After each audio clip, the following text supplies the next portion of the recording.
Hi, this is David Clark from Meal in a Minute for Tuning Body Systems.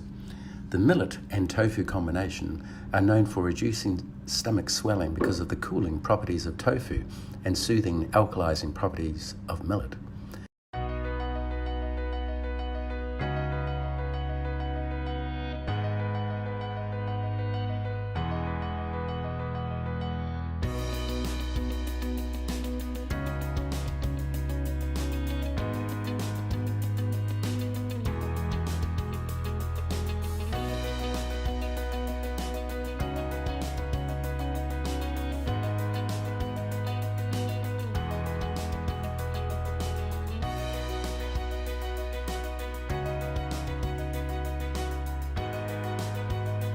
This healing dish is by design quite bland and simple.